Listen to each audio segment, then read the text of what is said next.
Welcome everyone to Sports Innovation Lab's Ask Me Anything series. My name is Shannon McCardle. I am the Director of Events for Sports Innovation Lab. We have a really interesting AMA planned for you today. You all probably heard the announcement a few weeks ago about the partnership between Sports Innovation Lab and Booz Allen Hamilton to bring together experts in the industry to form the Tactical Athlete Leadership Board. And joining us today as our special guests are two of those experts who were critical in forming this Tactical Athlete Leadership Board. We have Michael Baum with the U.S. Army and Munjeet Singh with Booz Allen Hamilton. And as always, Josh Walker, President and Co-founder of Sports Innovation Lab, will be hosting the conversation today. Before I pass it over to Josh, just a quick reminder that we will be taking questions. So please use the question window on the right side of your screen and feel free to ask your question at any point throughout the hour. With that, I will welcome Michael and Munjeet and pass it over to Josh. Awesome. Thank you, Shanna, and welcome, Michael, Munjeet. Thanks for joining me today. We have been following this space for a long time, and as Shanna mentioned, we had a really exciting announcement just a few weeks ago that we were formally kicking off the project that we've been talking about for a while, which is the Tactical Athlete Leadership Board, really bringing together experts from around the industry to do what the Sports Innovation Lab does a lot with professional sports organizations, which is to think about human performance. How do we elevate human performance? What are best practices in human performance?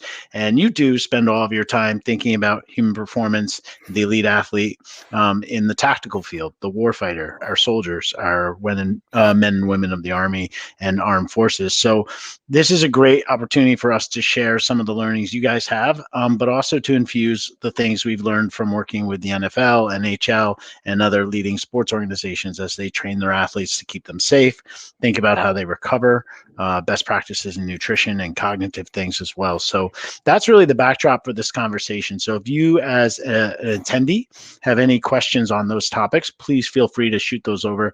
But I'm going to pretty much do what I normally do, which is be pretty selfish when we kick these things off and ask my own questions first. I want to start with you, Munjeet. I remember back when we met in Boston, you were telling me all about your cycling career and how you monitor all of your fitness through the Whoop band that you have on your wrist. You were pretty passionate about it, and you were passionate about it because you saw in your own life some of the changes you were making behaviorally to improve your own human performance. At Booz Allen and in the work that you do, why are you so focused on human performance and bringing some of that learning to the military? What trends do you see, and what really drives you on a day-to-day basis in your job? Yeah, thanks, Josh. I think you're being a little generous with the cycling career moniker, but we'll set that to the side. You were putting in some solid miles. I'll give you career. Yeah. Not quality miles, but solid miles. There you go. No, in the cycling world, I think that we've been exposed to sensors and data as athletes a lot earlier on than in some of the other verticals. And so, like if I take my mountain bike out for a ride, when I come home, when everything syncs up, I can see the power output. I can see what my heart rate was doing. I can see any jumps I did, like, how long they were, how high they were. Just all this data that we're getting inundated with, where I rode, how I stacked up against other people who did that route. And these are all like little nudges that keep me engaged as an enthusiastic athlete, right? And I obsess over my data. I want to improve it. And so really, when we were starting to think through, you guys are going to hear us talk about the Human Dimension Support Services 2 contract, which is the contract that Michael and I are collaborating on, and we are supporting him on. I started to think, like, this is the type of data that our tactical athletes, that our men and women in uniform need. Like, they need this information to be able to help them understand what their performance is like, where they have opportunities to optimize that, where they might be struggling, and where they have opportunities to really instill some excellence in their skill sets. And I think this is something that we've seen in the professional sports industry for a while. Just going back a few years ago, we started seeing this migration and this obsession over data coming off these IoT devices. And it started, to lend itself to kind of this highly tailored and customized programming per athlete. And I think in the tactical space, and certainly with HDSS2 for our aviation and for our missile defense service members, we really want to try to get to, sorry, should have muted that before I joined. We really want to try to get to a point where we can provide that level of precision to all the service members that the elite professional athletes enjoy. So, the Army has been investing in human performance and human performance coaches for some time. And we view with the proliferation of sensors, compute, the analytical means to derive value from the data coming off the sensors, that we have the opportunity to provide that precision level of programming and guidance to each one of the soldiers. Opportunities like using movement analysis or calibrated IMU sensors to give every soldier kind of a touch of this tailored and customized experience. And there's obviously a focus. You'll hear us talk about aviation and missile defense. This is an opportunity across the entire force, across all service members. And we feel like with these technologies, if they're blended together in the right way, we can get that precise training guidance tailored to their MOS, which is in the Army space. That's your job. That's what you do, and tailored to their individual markers. So that's kind of what's driving me, Josh. And Michael, when you hear Munjeet talk, he refers to a lot of the technologies that are now available that weren't around, even a decade ago. A lot of these sensors have gotten better. A lot of the ability to use cameras and remote systems to monitor movement and do some biomechanical analysis gotten better. A lot of these things are sort of available now. So one piece of analysis would say, well, the military is doing this because they can. They couldn't before. Now there's just a new set of technologies they can use and play with and understand from. But in your role, and you've been doing this now for over 15 years, what do you think is really driving the need to innovate in this space? Well, I mean, I think there certainly is an aspect of accessibility and scalability for some of the types of technology that Munjeet was talking about. But I think really starting probably 15 to 20 years ago, the Army, who's always been excellent at technical and tactical training, probably the best in the world, that really there's a mental component to what we do, and that's just as important when you look at the end goal or the end performance that you're trying to optimize. So in the same ways that we know that you can do strength training to get physically stronger. We started to implement some deliberate training techniques that soldiers could use as tactical athletes to get mentally stronger. And so really right now we're trying to leverage a lot of those technologies that Munjeet has talked about to create really more holistic and comprehensive training platforms, combination of maybe simulation or VR immersive technologies with biofeedback to really get a very cohesive narrative of what's going on with the soldier. How can we tailor and tweak their training to get the best results possible, and what areas do we need to focus on? But I think overall, if you look at what a service member now or a tactical athlete now, the challenges that they face, I always use the term VUCA. It's volatile, it's uncertain, it's complex, it's ambiguous, and so in those ways, they really have to be able to, operate and think critically, be able to make decisions that ultimately affect the success of their mission or obviously other performance outcomes. But sometimes I get lost in all of the jargon, right? The acronyms that the military uses and all the special language. And you just taught me a new one, VUCA, and I won't misuse that in the future. I love that. I will definitely borrow that if I may.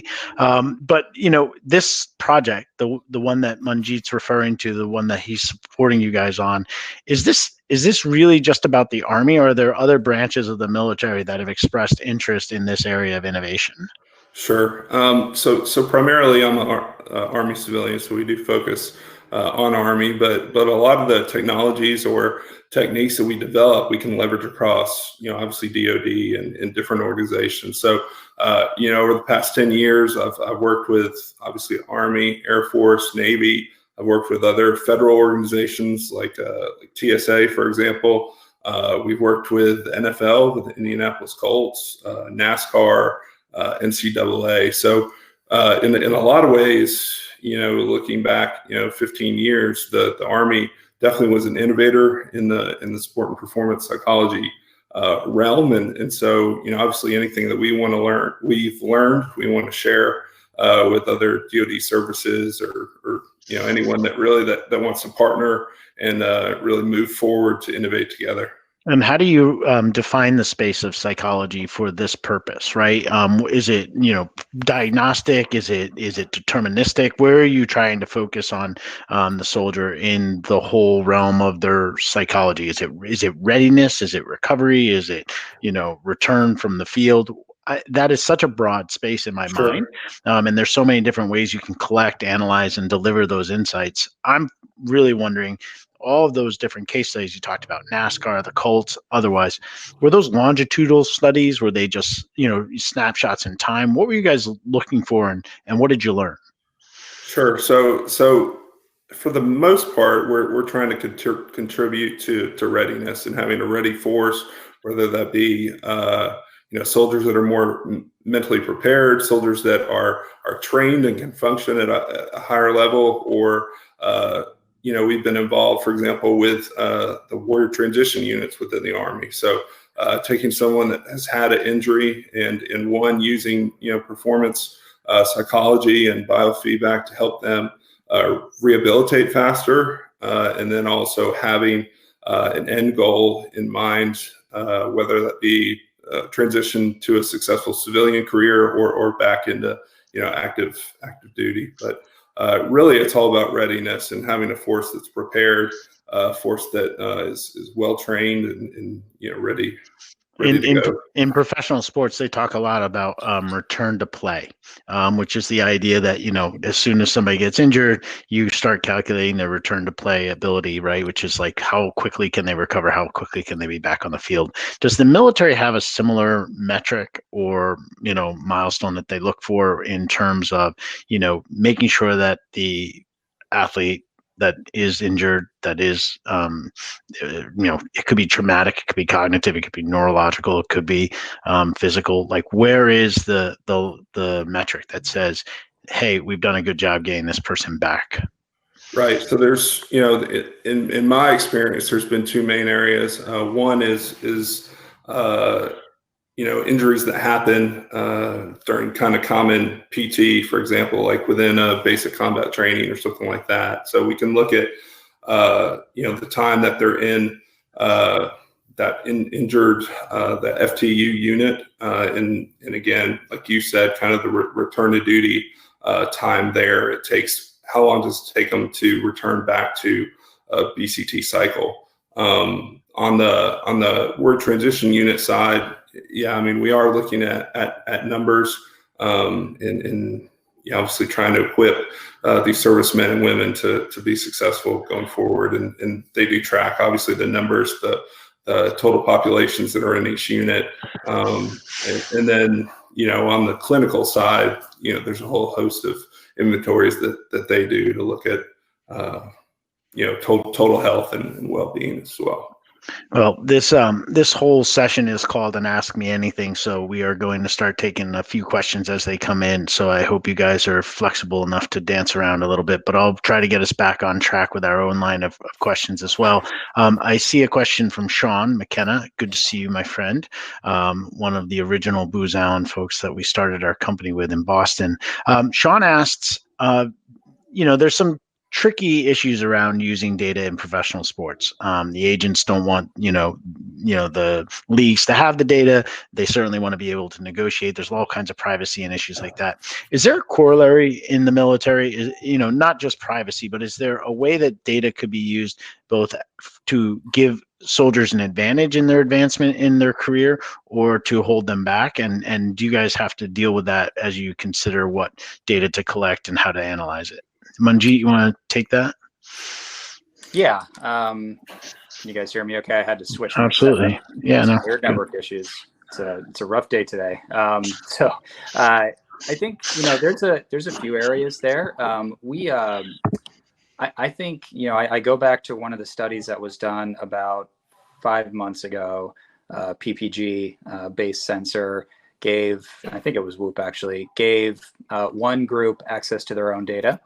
This was special operators, gave another group, and they had a control group that did not have access to that data. And they kind of sat back and observed and put them through a series of paces to try to see the soldiers that had their own data could make those tactical decisions around their well-being, to optimize the way that they show up every day, clearly had an advantage over the other control group. Another area that we've seen some clear value in this data is with an emerging project at Fort Rucker, where we're looking at using some VR-based technologies to swap out some legacy simulations in the aviation space. And here again, the Army will really does a good job at making sure that we have controlled studies in place before we start to really manipulate anything as critical as like the 36-week flight school that a lot of aviators go through. And so the leadership team down there did a study where they had one group using things like VR simulation, another group using the traditional flight simulation, and that latter group also had access to their data. Those experiences were throwing off the instrumentation, the telemetry data. And here again, they did not see an introduction of negative training.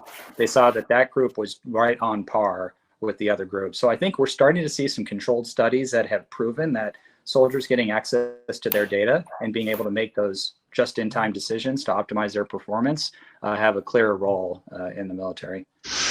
And Michael, do you see that as well? I mean, you're interfacing a lot with your counterparts in the Army. Are you doing a lot of evangelism to help them understand the value of collecting this data? I think more and more, the Army and is wants to see the data. Show me my return on investment, and so wearables and biofeedback especially is a great way to kind of quantify some of the squishier parts of mental performance or cognitive performance. So yeah, absolutely, it's something that we try to do and try to include in many of our training efforts is a biofeedback piece, some of the hard quantifiable data that we can show to a commander that he might care about, or also that helps generate buy-in and show progress to a soldier. And we know that you mentioned the word squishy. There's some soft ROI. There's some behavioral benefits to some of this stuff that is really hard to measure in quantitative way. Certainly, when we get into the cognitive and the neurological and the mindfulness kind of space, that becomes a particular challenge. We've seen that there are a lot of technologies that are coming about that make claims that they can use simulations and pupil tracking and other things to kind of gauge where the attentiveness of the soldier is at a given time, where there's pressure or an environment that's really kind of stressful, and are they being able to maintain that level of focus. That seems to me to be pretty applicable. Like, you could put somebody in that situation, you could measure that. What about the mindfulness and the softer stuff that happens around sleep, or happens around trauma, or happens around the psychology piece we were talking about earlier? What metrics do you use to get closer to the ROI on investing in those, processes or principles or practices? Sure. So I guess an example of the first part of the question, or first part of the narrative, is absolutely. For the population that Munjeet mentioned at Fort Rucker, where we're training initial entry rotary wing pilots, we're actually using a biofeedback technology there that was piloted with the NFL, and so they use it to train NFL quarterbacks to pick up coverages to make good decisions as they look to throw the ball down the field, or what to do with it. In the same way, we're using it for helicopter pilots so that they can learn how to attend to their environment, how to focus their attention, and where is the point of the most urgent need while you're flying. So that's a great technology that's transitioned over from sport, that we're using it in a military application. As far as mindfulness, the Army really has done several studies on mindfulness with Dr. Jha. Mishija, and we've seen very positive results as far as mindfulness. And what we've tried to do is implement a mindfulness study or a mindfulness control within a a military context. So we did one at Fort Stewart. We've done a follow-up training at Joint Base Lewis McChord, where they were actually going to get their expert infantry badges. And so within the context of that, there were several treatment and control groups to help kind of try to quantify the effects of mindfulness.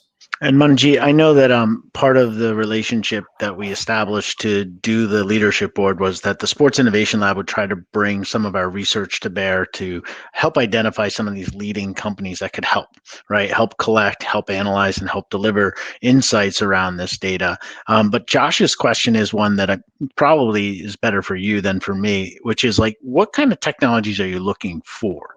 When you come to us and you say, hey, look, we're looking for innovations in this space or that space, Josh is curious as to what's the vetting process for figuring out if a company should make the cut or be presented to the leadership board for consideration. Do you have a sense of what that would look like? Yeah, I think what areas you're most interested in? Yep, I think the vetting process will probably vary depending on the technology area that we're looking at. So I'll provide kind of an overview of the different areas that we're hoping to leverage some of these emerging technologies, and then we can talk about some of the challenges that get introduced, say like in a secure operational space that a lot of our clients find themselves in. So we're trying to take a holistic approach that these technologies can introduce. Sensors, as we've talked about, are obviously a big component here. I think when we talk about sensors, there's a tendency to kind of hit the easy button and just talk about heart rate monitoring, which, as we've just discussed, there's a lot of value there. And in some regards, I think like teaching the tactical athletes about the role that the central nervous system plays in recovery and backing it up with data to help them understand the impact it can have on them is very critical. So definitely heart rate monitoring. I mentioned we hit a little bit on sleep as well, which I know is facilitated by a lot of those. So for these types of sensors, these heart rate monitoring sensors that also have the ability to track sleep through any sort of like PPG based collection method, we're looking at companies that can provide low intrusion ways of capturing that data. We've had experiences in the past where we've tried to get a tactical athlete to execute some athletic movements with a certain heart rate monitor, which I won't call out, but it was a harness thing that kept losing contact. We would have to ensure that we're tightening it up to get the right fit. Something like the Whoop or the Aura or something that is just there, you barely notice it, and it's tracking all that information. That is absolutely critical. The one thing that we hear from service members is like, please don't put anything additional on my body that I don't have to take in with me to do my job. Right. So form factor is numero uno. Form factor is definitely a big part of it. I'd say always on and always monitoring function is also critical. We do not want to get into a situation where we have to disrupt their curriculum or their daily cadence to have them come in and do a heart rate measurement at 10 a.m. every day, 3 p.m., et cetera, the old ways that we used to do it. That's pretty much a non-starter there. In the aircraft, there are a few sensor technologies that we're looking at to address both like long-term issues as well as like optimize some of the technical and tactical areas and skill sets that they're trying to develop. From kind of a long-term, chronic, or even an acute, issue is chronic back pain and like lumbar trunk issues with a lot of the pilots that Michael was talking about. Obviously, some of this is going to be addressed through programming to strengthen the key muscle groups. But from a sensor perspective, we can start to gain a better appreciation of the pilot's posture inside of the aircraft with just a simple low-cost solution like 2 paired IMUs, again, that I mentioned before, that are calibrated in alignment and provide some like on-the-spot training feedback when the helo hunch position starts to get detected, which is what is causing a lot of these issues. So those are some sensor areas that we're looking at. And in those with the aircraft, we also need to be very mindful on any sort of interference or any sort of sensitivities that the sensor would have to the prevalence of steel and metal surrounding the cockpit, the aircraft itself, everything that's in the bird there. Yeah, I think I've learned very quickly that there are a number of environmental factors that play into what can be appropriate for your deployment of technology versus, say, the NFL. I mean, the NFL and the NHL, they have their own requirements. Some things need to be able to sustain, being direct hit. Some things need to be able to be worn under pads. In baseball, of course, it needs to be able to, maybe get hit by a 90-mile-an-hour fastball. The idea that like some of those sensors can make their way into the military makes a lot of sense to me. But what happened with Strava, and not to pick on them, but it was a very clear example of this, is a lot of these technologies push their information into the cloud. Right. I mean, that is now the dominant data architecture for a lot of these devices. How do cloud-based solutions come to the military with that as a strategy? Is that something that's also a non-starter? Do they need to be able to store things locally and do things as batch uploads in safe environments, or is that an okay sort of model sometimes? Yeah, I can, Michael, maybe I'll hit on some of the technical solutions, then you can talk about some of the policy stuff. But we, from a technical perspective, I mean, I think even the person who is not plugged into government contracting or what's happening in the military industrial base was probably tracking the JEDI procurement. It became a household name for a while just because of some of the news that was wrapped up in it. But that procurement is really critical. What that does is that starts to break down the barriers for this cloud-based adoption. What these cloud providers are starting to do is they're taking segments of their data centers, they're wrapping the security that we want to see around it. They're making it easy for us to show compliance from a risk management framework, which is our security governing body. And so I think that's a pretty critical aspect, but we have to acknowledge the fact that we're early in that movie, right? Like if Michael and I wanted to go use JEDI cloud services right now, I think it probably wouldn't be, fully available for us yet, or not all the services are available yet. And so we also look at different deployment mechanisms. So, it's an athlete management system that is collecting data from these sensors. It's a cloud native application. Can we have it operate inside of a government data center? Like, can we take that on premise? And a lot of the athlete management system providers that we've talked to, a lot of the vendors have that functionality because they have to do things like supporting live training or live practices where they want to be on the edge, real-time data collection. The coaches want that real-time insight. We want that too, but it also provides a benefit of us of allowing that software to operate inside of a secured lockdown data center that, has all the protections in it. I'm hoping that that's a temporary situation though, because that when we're talking about scale and, getting the service members the data that they need, that it does not allow us to get to the scale that we need to. An answer like JEDI down the road, I think will probably get us there. And Michael, that's a really good segue to Jared's question, which is we've been talking a lot about products and the requirements for those products or services that a third party may want to bring into this program. But what about the researchers? What about the data scientists? Jared wants to know, if I've got skills, but I don't have a product, how do I fit? How do I support this initiative? Where do I turn to maybe even get access to some of this data, provide some of my own statistical analysis? Are you guys thinking of creative ways to either create open source stuff that could be anonymized that, researchers from outside of the Army could play with and give you guys insights? What's really kind of the mindset around what you're working on right now?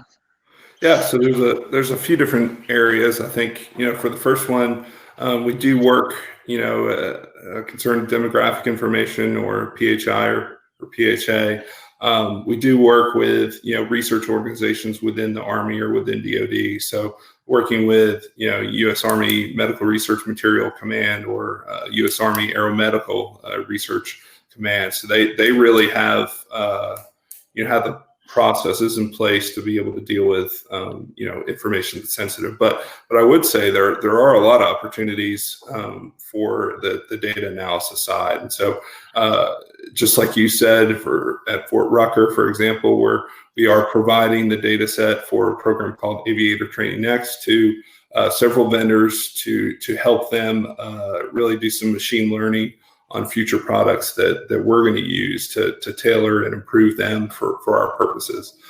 We've also teamed with, on ATN with the Operations Research Center at West Point to do all the ORSA and data analysis work. So they can see all our performance data, and then they can really kind of take an independent third party look at what we're seeing, correlations to the amount of time, for example, in the training in VR to their end performance in the live aircraft, as well as the biofeedback data that supports it. So definitely try to pull in industry and academia, really best of breed to look at each of the individual pieces of human performance.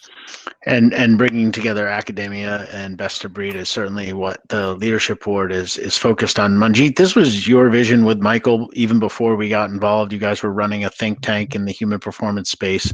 Our announcement recently is that we're formalizing it. We're taking it to the next level. What are some of your goals on sort of bringing together the best of academia, medical, Army, professional sports? I think in our meeting yesterday or the day before, I had a former NFL player, I had a hydration expert, I had an academic lab, person, I had a former military person, a strength and conditioning coach from Major League Baseball, all in one place, sharing best practices. You've got all this mind power together now. What are your goals for how you leverage all that intelligence and best practices?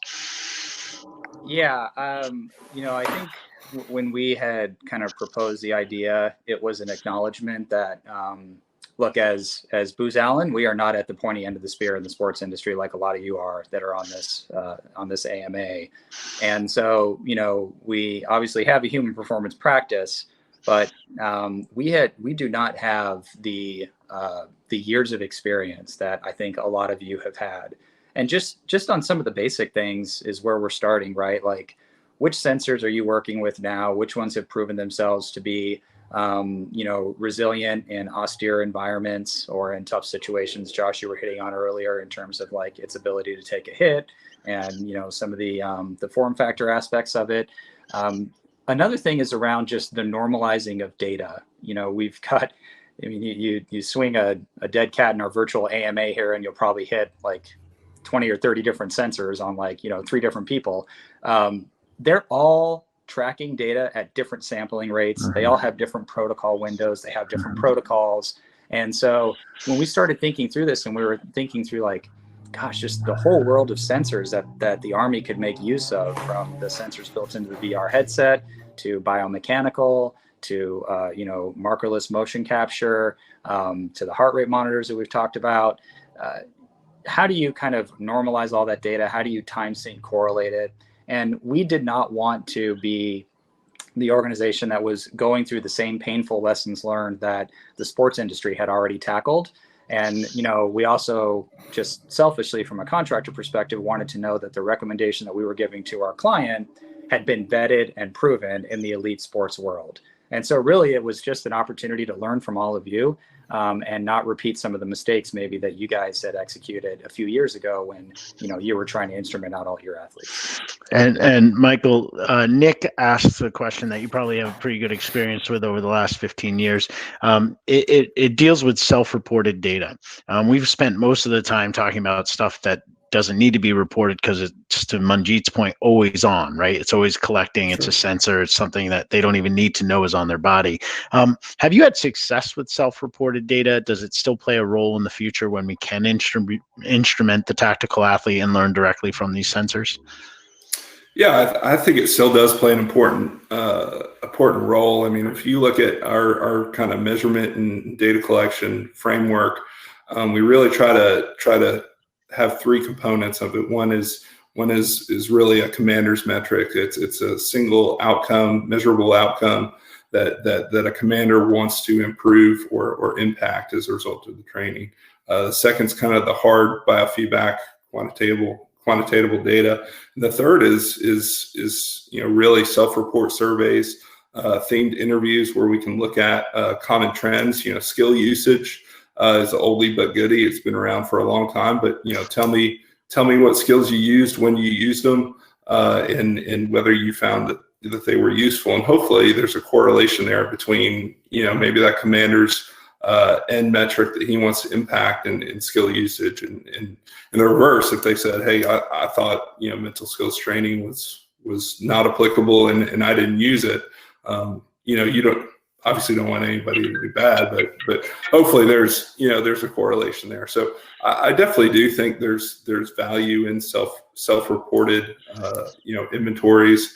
If you get into talent assessment and talent management, that's a important piece of that as well. I think you do have to pick your points in what inventories and what surveys you really want to put out are important and key, because the more you do leverage that self-report data, I think the less probably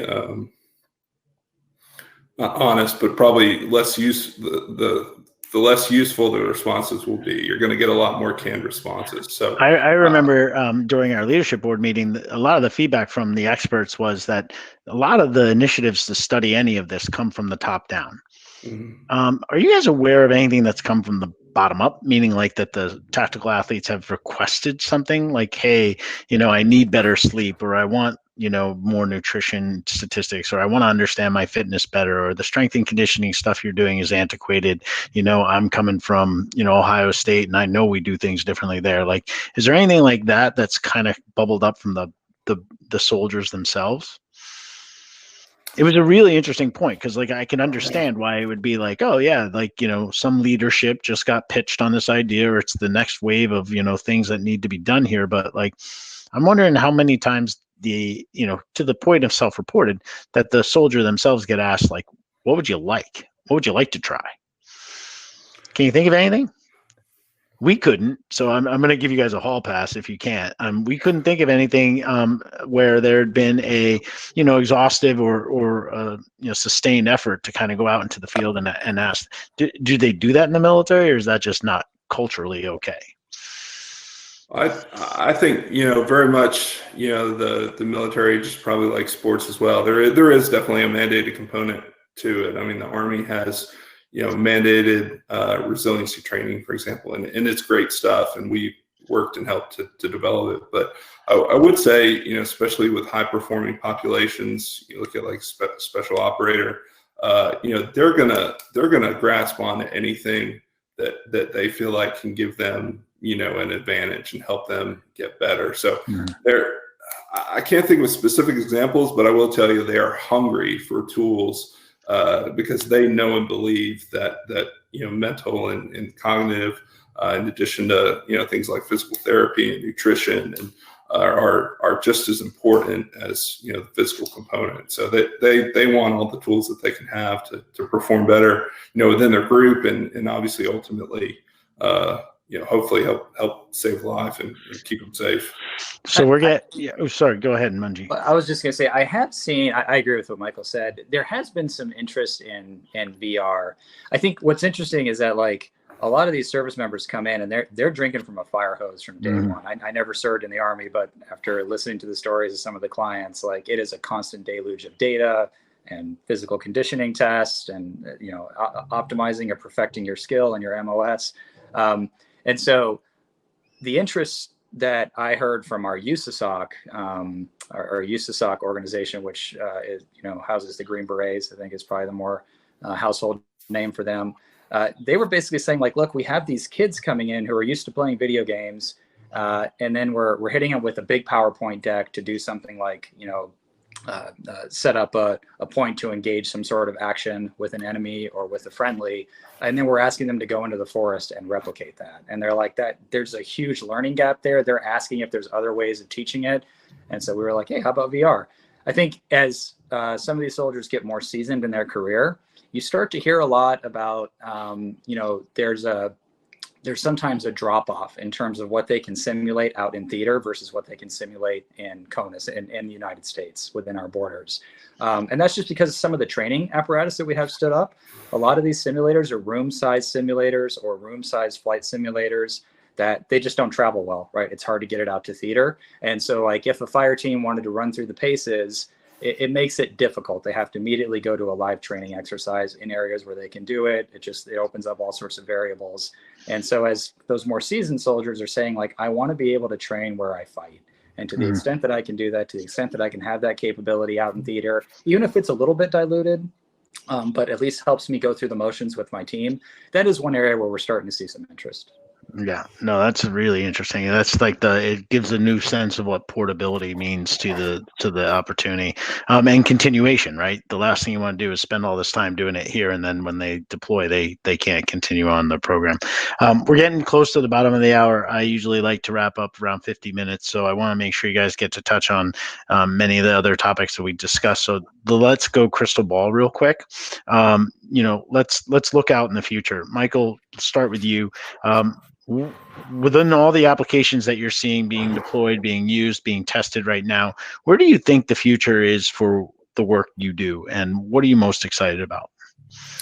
I mean, to me, I think, we're really going to still get into, lighter, hopefully more scalable and more integrated technologies. And where I'm really excited about is the creation of kind of these holistic training platforms. And so if you look at, for example, some of the work that we're doing with fixed wing aviators, for example, in initial training, there was an immediate recognition of the importance of cognitive training as part of that.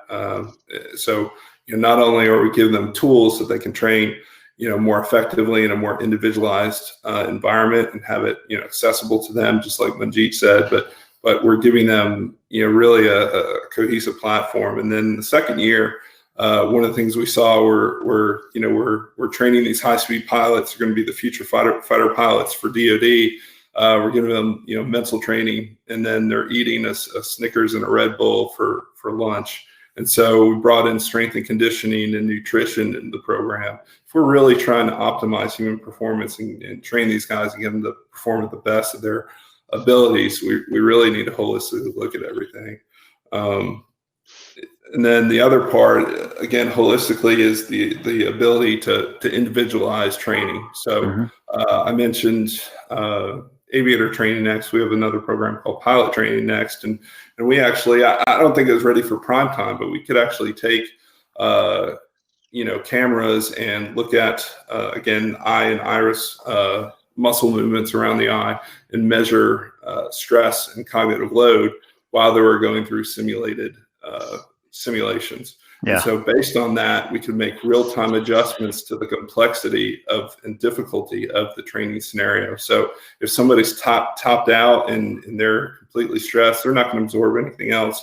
So we really need to make the scenario easier real time. I know really, it's 2020, but it's bizarre, right? Like that the way that you just described things is the future, but it just doesn't. It blows everybody's mind that it's not the way it's already operating. The idea that cognitive used to be a bolt-on and not part of a holistic thing, or nutrition was a bolt-on or a side thought and not part of the holistic approach, is really amazing. So now we're getting closer to that comprehensive understanding that all those things work together and in concert, and here's the real trick, which is where you ended with this thing, which is like it has some real outcomes to the environmental piece of it, which is where they're going to play. And that's, to me, that's fascinating, because it's like the NHL doesn't train goalies the same way they train forwards, and they don't have the same strength and conditioning for, the D-men as they do as the forwards. So it's like the positioning and the personalization of it is definitely where professional sports is going. So it's clear that that's also the way you guys should be heading in your thinking. Munjeet, crystal ball for you. What are you most excited about? You've seen a ton of stuff in just the time that I've known you. What do you think is most exciting? I definitely agree with Michael on the cognitive piece. I think, that just for me personally, the trick in consulting is, if you want to experiment with some of these emerging technologies, you have to have a forward-leaning client. We have that with Michael and Army S3I. And so the fact that we're starting to look at EEG data and correlating that EEG data with the actions that we're seeing somebody take in the VR headset, and like I was talking about earlier, being able to time sync correlate that and peel back the layers on a decision they made, positive or negative, and helping them understand what may have led to that action is super exciting to me. So I think the cognitive space is great. There's some effort that's starting to get spun up to think about the next kind of standard uniform ensemble, and how can we embed sensors inside that. And it's very early thinking right now. I'm not sure that there are even official, procurements around it, but it's definitely something that the Army, in partnership with a few other services, are looking into right now. And I think that would just, if we can get to that point, we're no longer fighting the battles on like the security policies. This thing has Bluetooth on, you got to turn it off in these areas, or it's ANT plus, or it's Wi-Fi. If we can make it as part of kind of that standard ensemble, and we have the security apparatus approved inside that uniform so that every soldier gets a sensor, pre-certified, pre-integrated. And then I think getting to a point where we're advising them using data every step along the way in their career. That uniform can obviously, and that ensemble can obviously help support it. But I think it goes beyond that. I think things like, recording applied force output using force plates to try to start to map athletes' progression over time. I'm really concerned about functional mobility and foundational movements, range of motion type of stuff. And so I think to the extent that we could, pair that up with like the applied force plate output at time of indoc or at time of, a physical baseline, and then allowing a tactical athlete or a man and woman in uniform to see how that data is changing over time as they're placing a focus in the right areas. I get personally excited about that because I think that is a very effective, very powerful fighting force, even more so than it is today. So for me, that is very exciting. Well, I'm going to wrap up with a question that I think, all of us need to consider in our jobs, regardless of what we do. Obviously, the new normal, the current situation with the pandemic has probably changed a lot of the way you guys operate in your day-to-day job, but also how you would enact any new training or research protocol that you want to roll out. Michael, start with you. How's COVID changed the way that you do your job and some of the approaches you've taken with the tactical athlete? Yeah, I think scalability and accessibility are probably the two biggest things. So we mentioned VR and immersive training devices. We've for the Air Force, for example, the students have actually been able to take them home and use them in their dormitories so that they can continue to train and improve and get better in their own space that's not exposed to 24 other airmen that are trying to learn to be pilots. So definitely, I think accessibility and scalability are the two biggest things for training that we've been able to push that out. And no matter where the soldier, the airman is located, we can hopefully give them tools to continue to improve and get better. And Munjeet, I know because it's usually hard to even schedule time with you that you're usually on trains, planes, and automobiles. So this has got to have had a real impact on the way you guys run your business. And you have your coaches out in the field helping with the training, helping with the conditioning. How are you guys dealing with this new situation? Yeah, actually, I was just speaking with one of our coaches at Fort Huachuca last week, and she was telling me that because of COVID, it's actually introduced some efficiencies where they have moved away from these smaller rooms where they're packing people in, right, just because of social distancing reasons, and have moved into larger, almost auditorium type settings. And she said that they basically have the coaches set up now with these coaching stations set up kind of in the back of the room. So they're observing all the training that's going on. They're observing all the education that's taking part. And they've given them latitude to jump in and, talk about areas where their skill set, the data that they're trying to teach them about, the techniques they're trying to teach them, be it down regulation or something else, can play a role. And so she loves it because she's like, I can see the curriculum unfolding, and then I have opportunities to jump in and within the context of what they're learning, talk about how critical some of these techniques are and how they would use it in that mission context. So that to me, I was like, what a great silver lining out of this. Right. And then the soldiers love it because they have access to these coaches right there in the back of the room as well. Right. Awesome. One of the traditions of any AMA that we do is to give our guests the last word. So I'll start with you, Michael. Is there anything I didn't ask or anything that you want to chime in before we wrap up? No, I just appreciate the time. And, really, I think it's about practicing what we preach. If we want, soldiers and service members to continue to improve, I think, we really need to continue to sharpen the spear. So it's great to get to talk to you, Josh, and obviously Munjeet, and I appreciate all those that listened in. And if you have ways that we can innovate and get better, please let Josh know, let Munjeet know, and see what we can do. Awesome. Munjeet? Yeah, not to hit the easy button, but agree with Michael. I mean, I think Yeah, what he said. Yeah. What he said, like we want to engage with you guys at industry. We want to make sure that we're, bringing the best solutions for this very important mission. So yeah, if you guys have ideas, feel free to reach out. We would love to hear them. Well, we started the Sports Innovation Lab because we always thought that, the professional sports world was a place where really advanced technologies would be proven out, and then they'd make their way into other adjacent industries like military, like healthcare, like entertainment. And this is just a really great case study for us to continue to work on together. You guys couldn't be better partners. I really appreciate you taking time today, and really eager to see how the Tactical Athlete Leadership Board unfolds in the coming months and hopefully years. So thank you both for joining, and stay safe. Everybody, thanks for coming. Thank you. All right, bye-bye.